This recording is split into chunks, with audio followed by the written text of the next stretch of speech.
धारदार शस्त्र घेऊन व्हिडिओ व्हायरल करणारे सराईत गुन्हेगार जेरबंद। छत्रपती संभाजीनगर शहरातील मुकुंदवाडी परिसरात हातात धारदार शस्त्र घेऊन तसेच बंदूक घेऊन व्हिडिओ व्हायरल करत खंडणी वसूल करणारे 3 आरोपी आज छत्रपती संभाजीनगर गुन्हे शाखेच्या पथकाने ठाणे येथे जाऊन अटक केली। विक्की सोनकांबळे उर्फ हेल्मेट, मुकेश साळवे उर्फ मुक्या आणि बालाजी पिवळ अशी अटक करण्यात आलेल्या आरोपींची नावे आहेत। यातील विक्की हेल्मेट आणि बालाजी पिवळ या दोन्ही आरोपींवर प्रत्येकी 46 गुन्हे दाखल आहेत, तर मुकेश साळवे याच्यावर 16 गुन्हे दाखल असल्याची माहिती पोलिसांनी दिली आहे।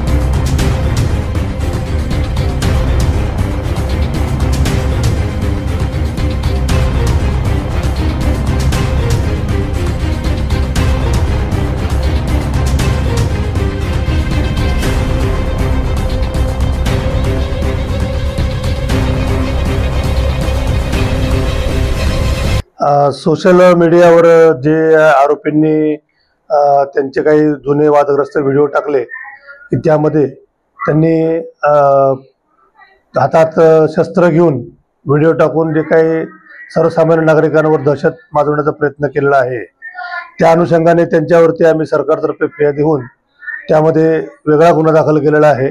आणि सध्या आरोपी आम्ही परवाच्या घटनेमध्ये ज्यांनी दहशत माजवली होती,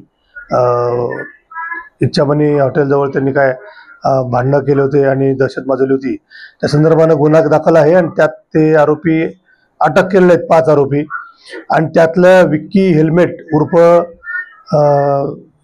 विक्की गौतम सोनकांबळे आणि मुकेश महेंद्र साळवे या दोघांनी सोशल मीडियावरती जे काही शस्त्र हातात घेऊन दहशत माजवण्याचा प्रयत्न केला आहे, त्या संदर्भाने गुन्हा दाखल केलेला आहे। त्यांना सुद्धा त्या गुन्ह्यात आम्ही अटक करण्याची तजवीज केली आहे। हा सर्वांना माहिती देण्यासाठी किंवा इतर माहितीची देवाणघेवाण करण्यासाठी चांगला आहे, परंतु त्याचा गैरवापर सुद्धा मोठ्या प्रमाणात होताना दिसत आहे। काही जे लोक स्वतःच्या हे जे रील काढून काही शस्त्र हातात घेऊन काही कोणतरी दादा असल्याचं दादागिरी करत असल्याचं जे रील टाकतात, तर ते चुकीचं आहे। काही लोक केक कापायसाठी तलवारीचा वापर करतात किंवा काही लोक स्वतःच्या हातात घेऊन लोकांना मी कोण, खूप मोठा दादा आहे असं दाखवण्याचा प्रयत्न करतात। मी त्या लोकांना सांगू इच्छितो, त्यांनी असे प्रकार बंद करावेत, अन्यथा त्यांच्यावर कायदेशीर कारवाई करून गुन्हा दाखल करून त्यांच्यावर जास्तीत जास्त कडक कारवाई करण्याची साठी आम्ही ठोस पावलं उचललेली आहेत आणि त्यांच्यावर नक्कीच आम्ही ठोस कारवाई करून त्यांना जेलमध्ये टाकायचा आम्ही प्रयत्न करणार आहे। अंदाजे यामध्ये या प्रकरणामध्ये किती दिवसांची शिक्षा होण्याची तरतूद असू शकते? त्यामध्ये किमान 3 ते 5 वर्षापर्यंत शिक्षा होऊ शकते। तर या लोकांना काय आव्हान आहे तुमचं? माझं म्हणणं असं आहे की मी या दृष्टिकोनातून आवाहन करतो की कोणीही सोशल मीडियावर रील टाकताना कोणी लोकांच्या मनात दहशत निर्माण होईल अशा प्रकारे शस्त्र किंवा लोकांना दहशत होईल अशा प्रकारे कोणती रील टाकून असा वात्रटपणा करू नये, अन्यथा त्याला कायद्याच्या कचाट्यात अडकावे लागेल आणि त्याच्यावर कायदेशीर कारवाई 100% होणार। कॉन्फिडेंटली इंग्लिश मध्ये बोला, कोणत्याही क्लासला न जाता घरी किंवा ऑफिस मध्येच। कॉन्फिडेंट इंग्लिश स्पीकिंग कोर्स, अनेक क्लासेस करूनही जर इंग्लिश मध्ये बोलायला अडचण येते तर आजच एनरोल करा।